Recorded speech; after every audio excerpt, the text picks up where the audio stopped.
thank you, everyone. That's just a ton of information and topics to put on the table. We've got about 50 minutes left. We've got quite a few things to work through. We're going to do our best to get through them here.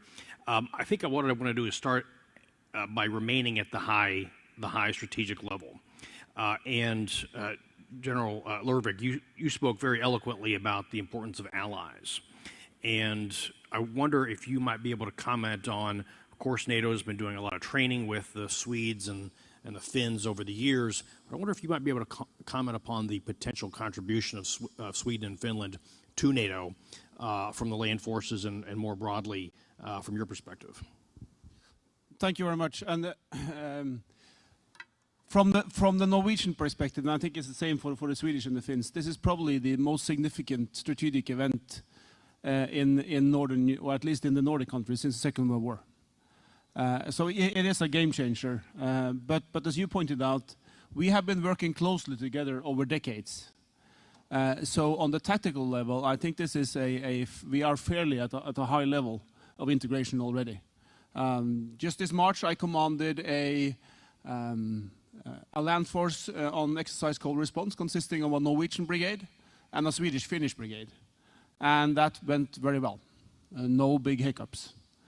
I think that what they are bringing to the table are first of all, military capabilities. Finnish army consisting of 280,000 soldiers, if they mobilize. A very, very capable technical Swedish armed forces and army. And also, it means that the Baltic Sea will be a NATO area. So it will have significant strategic importance, I think, for how the Russians perceive their area in Kaliningrad and also the St. Petersburg area. But to kind of summarize, these are good news and will increase our overall security from my perspective. Could I just to build on that, is it this just what Dr. Watley and Lars have stated? I just want to say it again, is that there really is a historic opportunity that we are seeing in Europe. I mean, NATO cohesion, unity, and energy has never been higher, at least in my 34 years. You know, you've potentially two new members.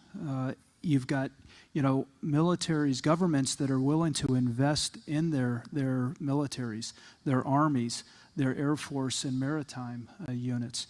And that is money to modernize their equipment, replenish their stocks, but then also money to train their forces. And as Lars said, NATO, General Cavoli, has been directed to do planning for competition, planning for crisis, planning for conflict in a proactive manner. So he and the JFCs and the subordinate commands are developing plans to fit those three categories. Those plans will generate requirements. They'll generate needed capabilities as well as needed posture. And then NATO's now got a new force model to fill those requirements. And so that is an ongoing process. And then those plans are harmonized with national plans to include U.S. plans. And so, I mean, that is really very, very exciting. And then, you know, once we have those plans, we have the ability to exercise the plans. And so kind of a convergence of not just plans, but a convergence of exercises. And then, you know, we also have, you know, the important task of making sure that we are interoperable. So truly a historic opportunity in Europe. So I just wanted to kind of build on what Dr. Watley and Lars and JJ have said, as well as also the other panelists. John Bordillo, you want to jump in on this? Yeah, right on the spot. If I can have topic number 2 and then the slide a little bit with the example and video there, please.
Yes, lots of examples from 101st Airborne Division. You saw the colors coming to Mihailka Golnichanu and the Force Projection Hub. But again, train and posture to win together with that a diverse, you see just 5 examples of contributors to capabilities. I would say the first category is headquarters, and I know there's an argument there of sometimes we may have too many.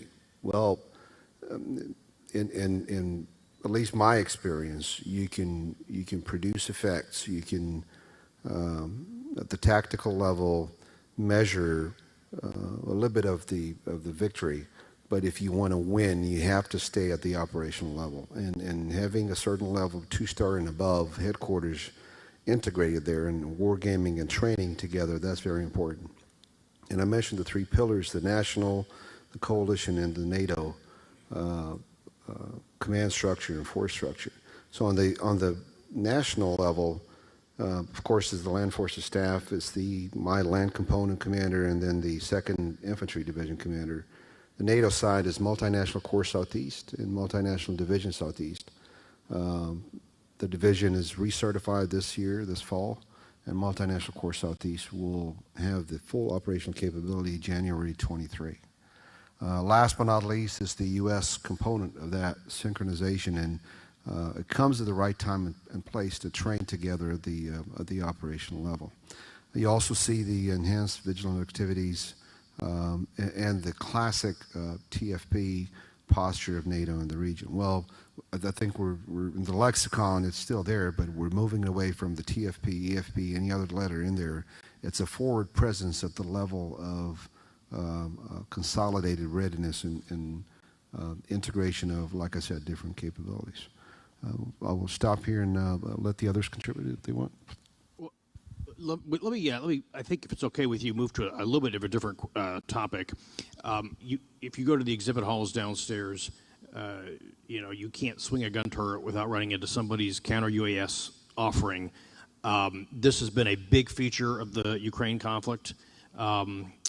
What are you seeing on that front? How do we think about this? This is kind of the relationship of counter UAS as, frankly, part of air defense, a fundamental part of air defense now.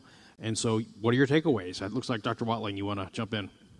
Yeah, sure. So UAS is absolutely critical to all echelons in Ukraine to maintain your own situational awareness and protect yourself as a tactical unit, to find targets as a fires echelon.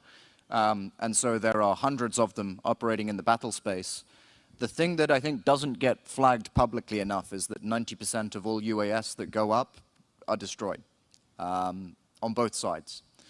The average life expectancy for a quadcopter, mil spec or otherwise civilian spec, is about 3 flights. The average life expectancy for a fixed-wing UAS is about 6 flights, and it's pretty rare that a UAS survives longer than a week.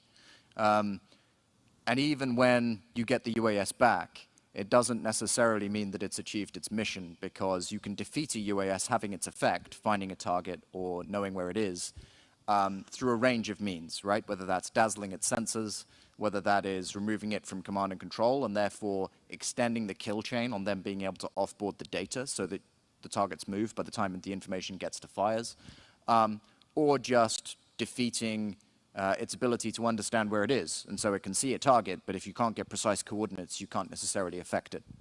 And so the thing I think we need to bear in mind when it comes to CUAS is a couple of things. Firstly, the most important thing for tactical echelons is understanding that they are under observation, right?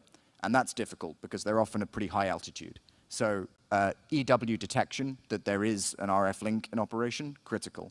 As soon as you get one bound back, then protection in terms of denying the enemy the ability to achieve their mission is critical. Once you get another bound back, then it's about defeat. And the hardest UAS to defeat on the battlefield is the Orlan-10.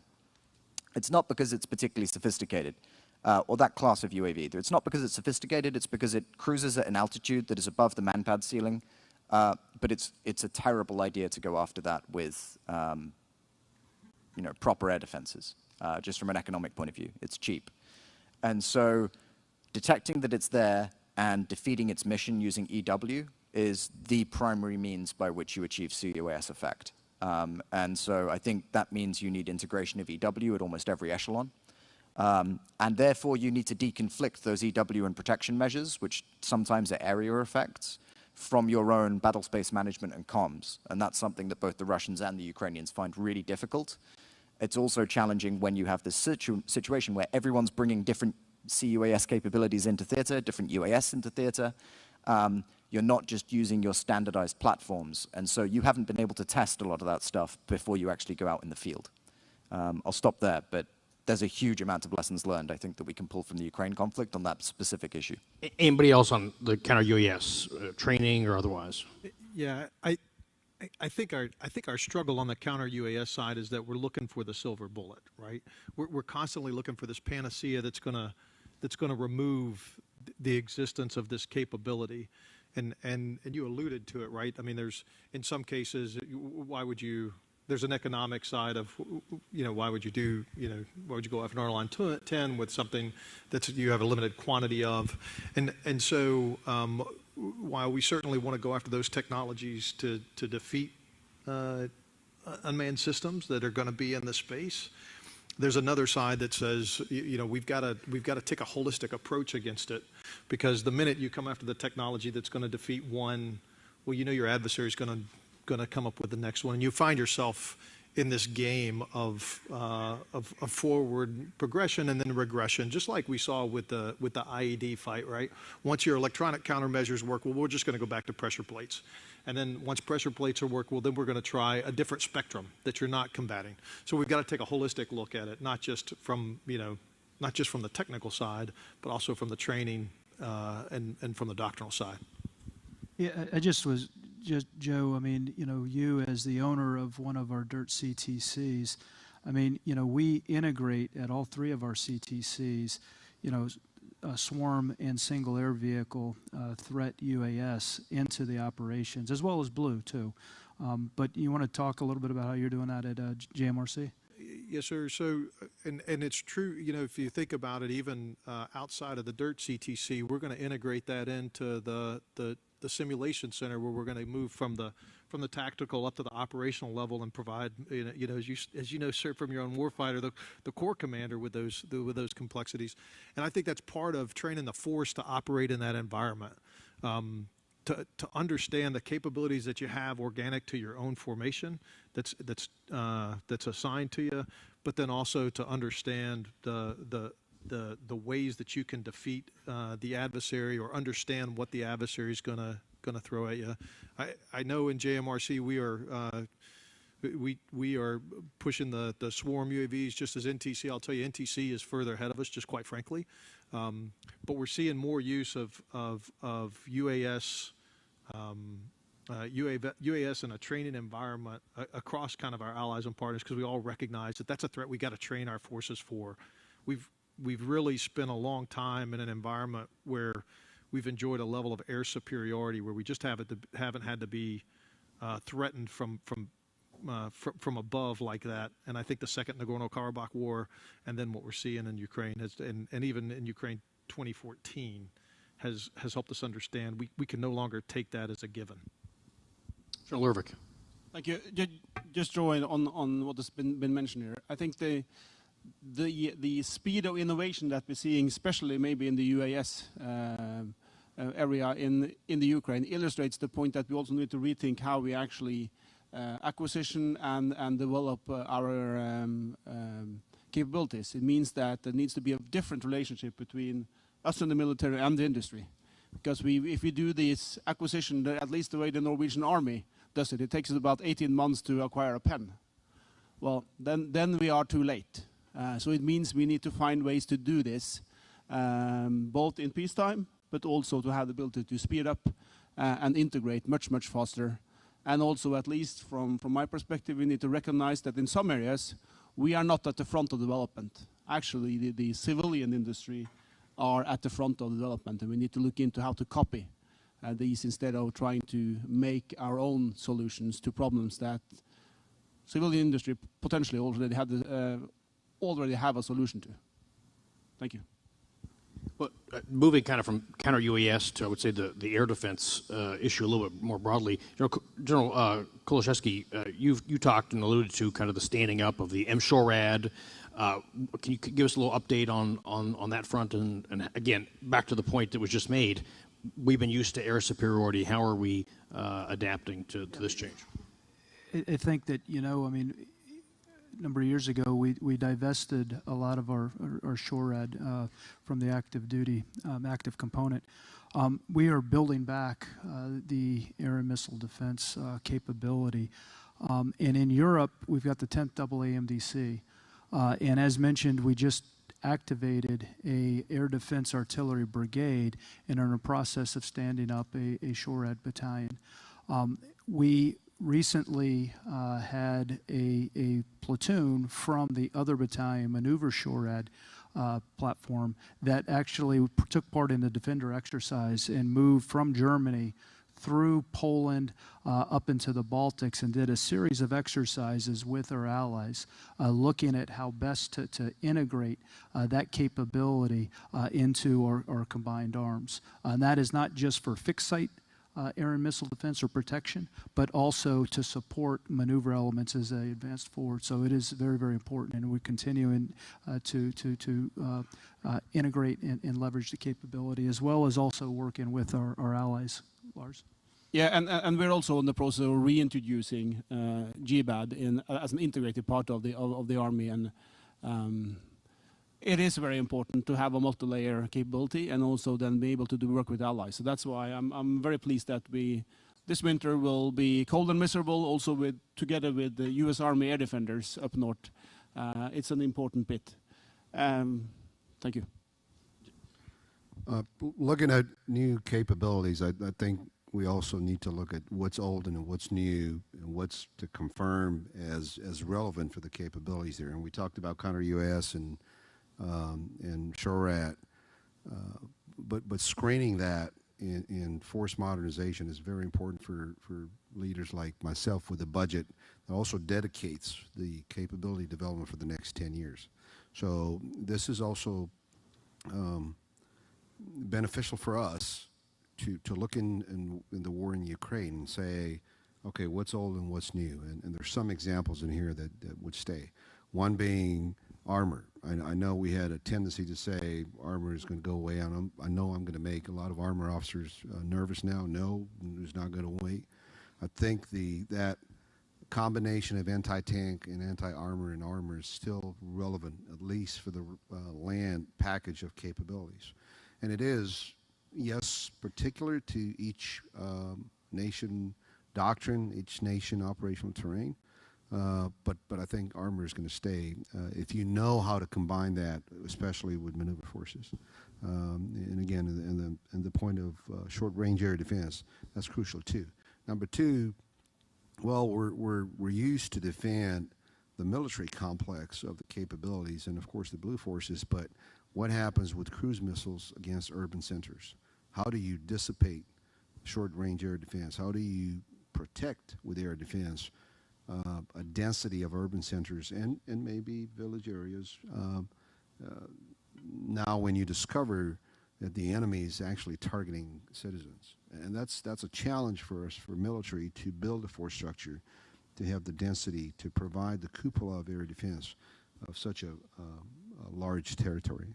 Thank you. Well, General, if I could just stay with you on that, I mean, I guess the question would be, can you, at least in terms of the kinds of capabilities, without going to that really non-kinetic revolution and dispersing it very broadly for population defense, can you? And if not, what does that bring up different questions about the resilience of the citizenry? Obviously, you cannot. I mean, just with the military capabilities, you will not be able to provide that. And there are different concepts there. It's not just the urban centers, but predominantly even in interagency process. Critical infrastructure comes in priority. Lots of sites for that to be protected. But I think it comes to the point of resilience that was mentioned. What is the texture and what's the understanding of the citizen of the nation in national defense? And I think again we need to applaud the character and the texture of the Ukrainian citizen who, from the beginning, took this responsibility of national defense, like for 100%. That gives you an understanding of how much we need to invest in the education of the citizen for national defense. And it doesn't have to be a philosophy or something that is too much theory, but how do we prepare the citizen in those urban centers to dissipate or to use the bunkers in that system when the missile attack happens, okay? That's a basic training of the citizen, and it goes back to, I know, some of the echoes of the Cold War, but that should be looked at when we talk about an integrated air missile defense, but the export of that culture into the citizen of our own nation. Thank you. Well, General Verdillo, you raised the armor question, and so I wanted to kind of see if others on the panel wanted to talk about the continued persistence of armor, and then likewise, Jack, you spoke very eloquently about the, notwithstanding all the attention on the anti-tank weapons, the really significance, the high significance of fires of artillery and that kind of capability. So it's the artillery and armor as it's not just about the javelins and the stingers, as it were. Others? Yeah, I mean, we see this continually in our in all of our exercise structure, right? And it kind of goes back to the UAS thing. We're all looking for what is the silver bullet, what is the single single thing that's gonna cause you to win, and the reality is we as we discussed it kind of earlier, it is truly a combined arms. It's a combined arms fight. So if we just think kind of at the lower tactical level, the ability to use fires to maneuver. But when we move up into the division, into the core level and the operational level, now we're going to maneuver to fire. And how are you going to get those artillery systems in place to range the targets that you need if you don't have some form of capability to bring them into the fight? And that's where the armored formations come in. But then we know from exactly what we've seen before is if you just put a tank on a road and you don't have a dismounted capability to protect that tank from a dismounted threat, all you've done is created a target for an adversary to block the road and then use fires against it. So it's that constant relearning of the combined arms fight that we're going to see and that we're seeing unfold in large scale combat operations. It's there's no one. I think we've since moved on the idea of well, we may not need tanks anymore. That was probably it was an early perception, a false perception. I would even argue from an insurgency, but I don't think just because we watch poorly executed combined arms maneuver, not executed combined arms maneuver, and the cost of it, that's not the lesson to learn. The lesson to learn is when executed right and when executed well, like we're currently seeing in a counteroffensive, then you see the benefit of that as a doctrine.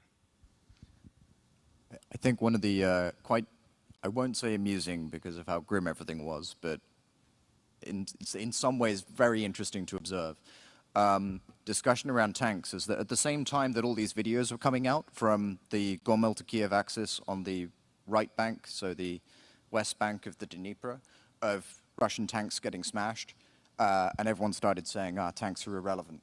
There was a fight going on at exactly the same time, led by the 1st Armored Brigade of the Ukrainian Armed Forces on the left bank of that river, which they weren't releasing video of, in which their Armored Brigade, which is a pure tank brigade that had picked up a whole load of TDF, so territorial defense personnel, as its infantry, was wreaking absolute havoc on the central group of forces. And is one of the main reasons why Chernihiv didn't fall and why the units that were moving past Chernihiv didn't actually get into Kiev on the left bank of the Dnipro. And so even in that first phase, like, tanks were absolutely fundamental to the Ukrainian concept of defense. They have an armored company in all of their maneuver brigades. Even their light infantry usually have them. What's interesting is that they've really adapted how they use them. So they use their tanks for quite a lot of indirect fire.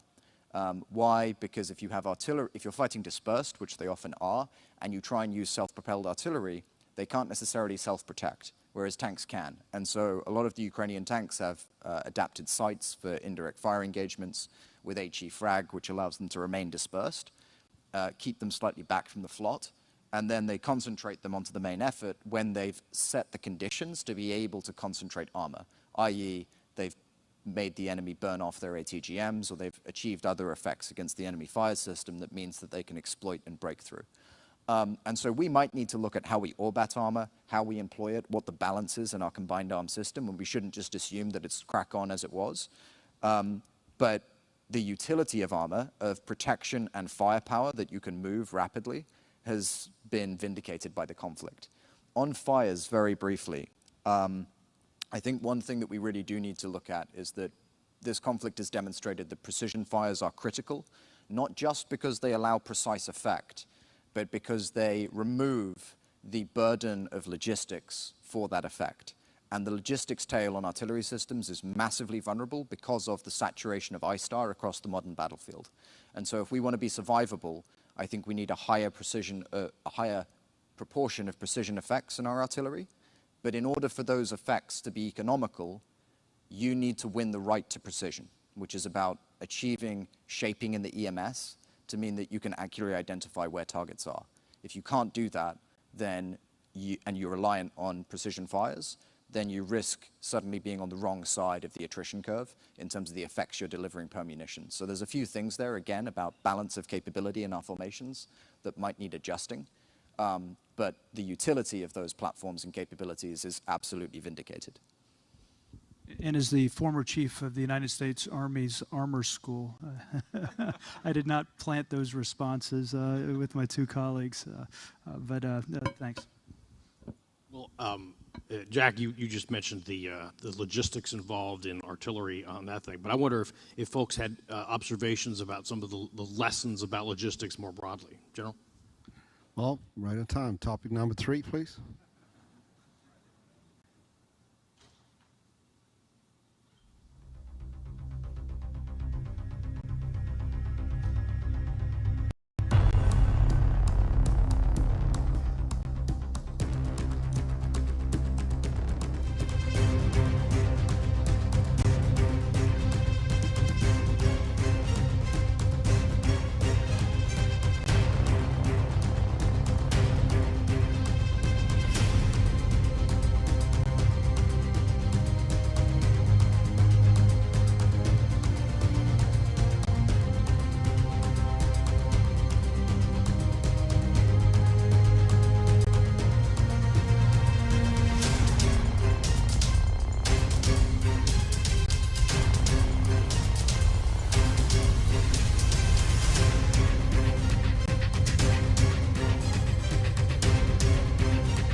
I wanted to show different capabilities and different systems to understand from the beginning that land logistics is so diversified but also complex.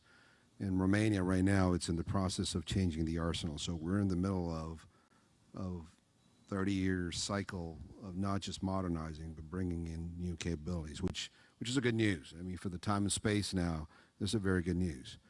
The problem in logistics, though, it makes you think everything in volume, positioning from a national perspective, in volume, positioning, quantities, what's the right budget part to acquisition, who can give you the numbers.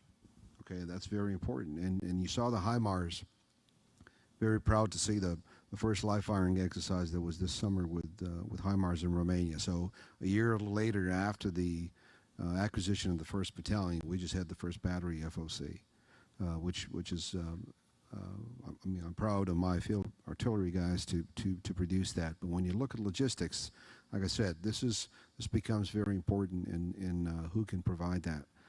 They're also very complex because it's not just ammunition. Operational fires and long-range fires require very specific conditions to accommodate the logistics.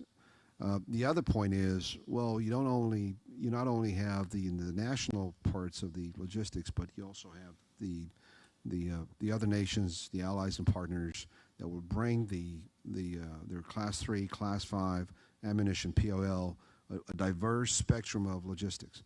How do you integrate that? How do you manage capacities to either do reception or do pre-positioning? I'm a huge fan of pre-positioning because I think it brings the right package of logistics to fight tonight, which is the main principle now on the southeastern of Europe. So every multinational company, battalion that comes to Romania to train for the fight, we're right now in the process to require the presence of the respective logistic packages to fight for the self-sustainable requirement, rather 7 days to 30 days at a minimum. So yes, very important from our perspective, but again, pre-positioning I think makes a good factor for integration of logistics. And number two, the industrial base needs to be prepared to support the high rates of consumption as shown in the war in Ukraine, because I think we need to be prepared to be very effective. I heard many chiefs of the land forces in NATO and some of the partners maintaining readiness, having the budget, but also where's my regenerator of stockpile, and especially ammunition and POL. There are huge quantities for land versus the Air Force and maybe the Navy not, but for us in ammunition, that's a lot of stuff. Thank you. It just two points on logistics is one is that, I mean, that is the beauty of the large scale exercise program that we have, is that we were able to actually physically execute live training and exercises from the strategic support area here in the continental United States, pushing supplies, pushing end items over to Europe, and then leveraging the in-theater, intra-theater transportation network to move them to the respective training sites. So very, very important. And then the second point is that, and you really can't do this in constructive simulations. I mean, actually physically moving it. I mean, you know, some remember Reforger, where we actually moved large formations. I mean, you know, this ability to actually physically move things around Europe has been very important, and we saw the dividends of it as we looked at the NATO response to Russia's invasion into Ukraine. On the logistics front as well, in the exercise program and the series, the other thing that we see is when it comes to interoperability. I used to believe that the technical interoperability was the hardest on our C4ISR systems, mainly because of authorities. You can get computers to talk to each other. I'm now of the belief, based on what we're seeing, and it gets to what Dr. Whitley mentioned earlier about drifting away from STANAGs that establish a common standard where services can be used across nations. That's probably our largest interoperability challenge, is the ability to do interoperable logistics. And then when you look at which countries are going back to national base, which ones are using expeditionary logistics, and then how are these multinational formations going to sustain in there, there's some effort that we need to put in there, but it's going to be cooperative effort, not just on the doctrinal side, but then we've got to get to where we're interoperable in what we're fielding, regardless of what national base that item, that thing is coming from. And just when we did hit or do hit friction points, I mean, the nice thing is that you got the human relationships to try to navigate, you know, and those relationships are so important. You know, we've got, you know, the state partnership program which is where the states of the United States are partnered with certain European allies. I mean, those have been around for a long time. And anytime I go over there, they say, hey, make sure you tell the tag of State X hello for me. So that's an important one. And then, you know, for Training and Doctrine Command, as well as also Headquarters DA, you know, the IMET program, the Individual Military and Education Training, is just so huge. I mean, both of these two gentlemen went to one of our service colleges, and then JJ got some retraining at Fort Leavenworth for a second year as he went to CGSE and then SAMS. But those relationships are built over time, and they do help us when we hit snags to be able to navigate through. So I just wanted to add that. So I think at least three of you have mentioned the industrial base in passing. And then I think General Padilla had the version of the phrase that, you know, the industrial base to be able to, I think, learn to be able to produce faster. But so much of this appears to be we're not going to be able to produce it in real time. We need to produce it in advance, right? Those stingers wouldn't have had their effect if they hadn't been sitting around for many, many years such that they could have been passed over, and same with all these other things. So what's the big lesson for what we have to do now, the U.S., the Allied industrial base, to get ourselves to a position to produce at scale, to pre-position, and then to, of course, as per Jack's comments, you know, disperse in the appropriate time. That is a cultural change away from the just-in-time delivery kind of concept and not overproducing anything. What do we have to get there in terms of, you might say, national defense industrial policies? I think it's a matter of, or an issue has at least two aspects. First of all, we need to be actually willing to invest, because at the end of the day, this is about money. And so we need to be willing to invest in having this readiness, having this resilience, not only as nations, but as an alliance. And that's a responsibility that all of us have to take our part of, I think. In regards to actually how this could look, I think we need to look at actually doing two things. We need to look at building stocks, yes. But I also think that we need to build a capacity or ability to surge when necessary. Because at least from my perspective, having large stocks of ammunition which run out of date is probably not very efficient, to be honest. I need to have sufficient ammunition and spare parts on stocks, and I need to be able to rely on a national and allied industrial base, which I know can actually step up pretty quickly. And that, again, needs to, when we are starting now to discuss investing in ammunition or whatever with our industry, we're talking about not only delivering ammunition, but actually also investing in them being able to have a surge capacity. Well, let me add to that, because we're focusing sometimes on the industrial base dedicated just to the military instrument of power. But I just want to salute at least two very important initiatives for Black Sea region strategy, and it's also inside the NATO concept to be addressing that region in a more focused manner and in more ends, means, and ways, mechanics, so we can produce better effects. Now, for that, an industrial base would address also domains like energy, and energy dependency in Southeastern Europe is very important. So it's not just investing in the military, but it's an industrial base for the other instruments of power. Economic development, the same. I would point out, we all heard about military mobility, especially in Europe. John Kolszewski and I would talk numerously on numerous instances. John Cavalli as a secure and a former user, and now John Williams. Military mobility becomes also a capacity base of industrial based partners to be providing those means and ways to have an effective military mobility. And I will give an example: the Danube.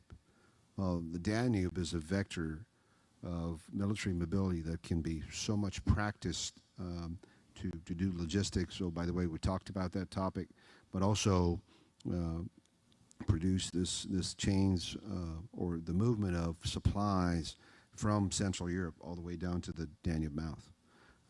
It requires some proof of principle exercises. We tried some with the training in Europe, but just for the military instrument. So wrapping in my point into, we're concluding my point into the industrial base. It has it's a diverse spectrum out there that needs capacity. I don't think there's a monopoly of a domain for the industrial base to invest, but you have to look at that specific region. What are the critical capabilities to partner with the industrial base? So it may be ammunition, it may be transportation, maybe air, maybe helicopter. So that's very important from my standpoint. Thank you.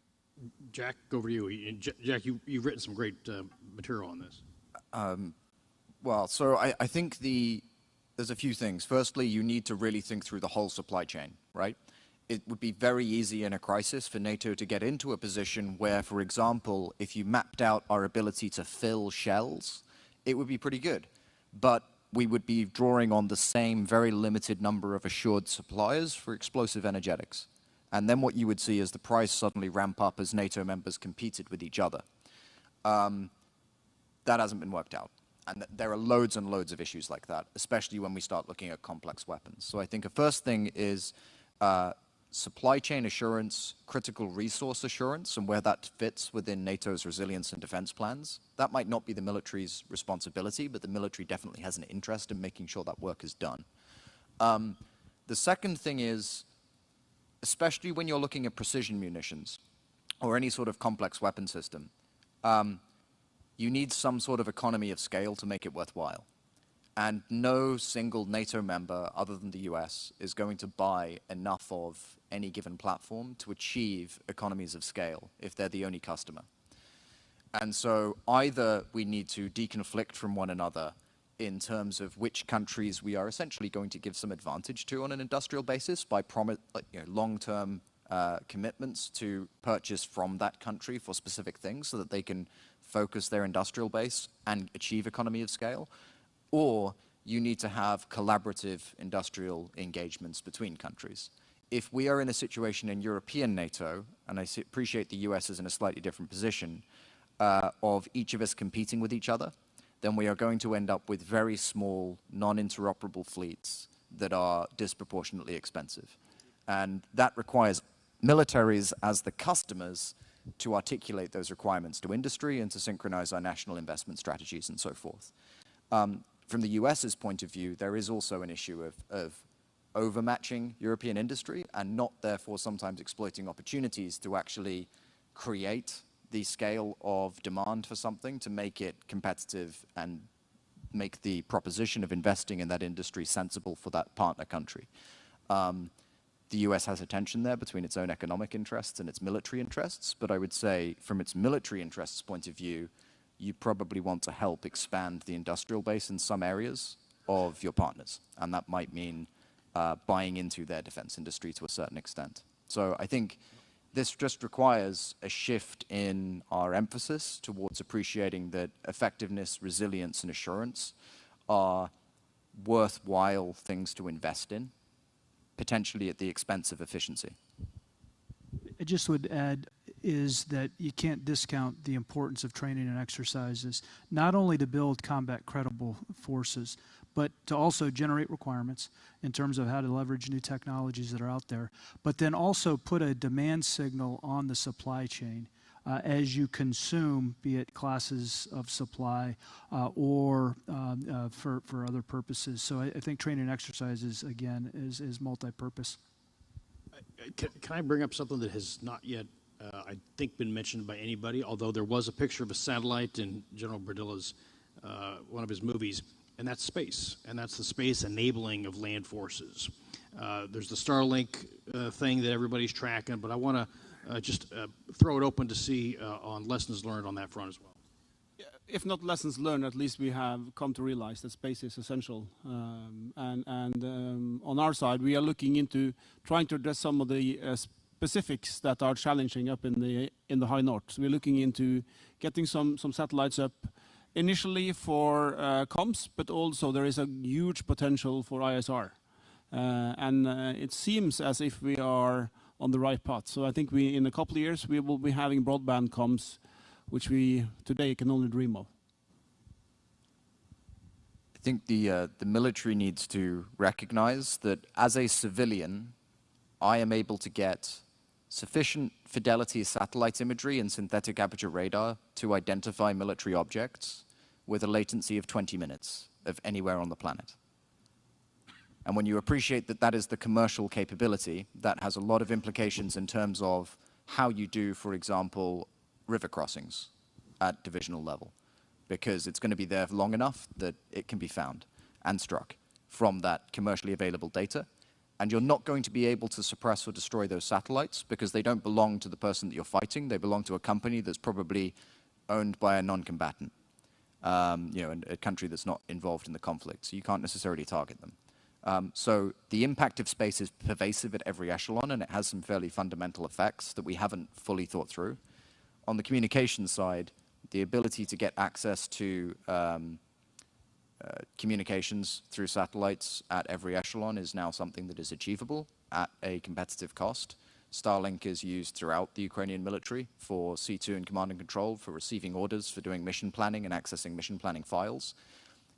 It's not very good if you want really low latency communications, and you need, synchronization of effect. But if you're intermittently connecting to a network to draw on tools or to access planning or to offload a situation report, then it's pretty difficult to disrupt and detect, and it's fairly agile. So I would say, again, this is something that's becoming ubiquitous. And John Perdil, I think you're going to have the last word. We have run through all 2 hours, so the last comment over to you for this. Well, thank you for that privilege. I guess being recycled in 2 years and onward, that pays dividends. Topic number 4.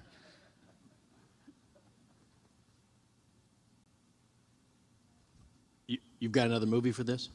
I do. This panel brought to you by the Romanian movie makers.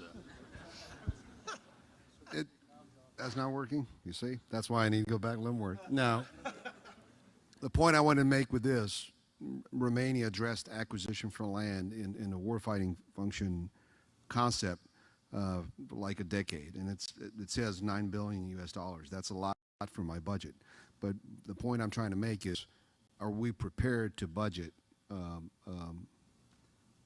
conflict so close to us, and is that strategic culture to the level of how much this is going to cost for us for the next 10 to 30 years. And I think that's important because it gives our responsibility for those in uniform to go back to the political decision makers and say, with the right word and the right time, hey, we need to have the capabilities tonight. And that opens a discussion also in the public arena of how important is the military instrument of power, at least on the Eastern Front line. And I want to thank for the privilege to close the last slide with no movie. Thanking you to participating today, at least from our side, and giving back the word to our master there of ceremony. Thank you.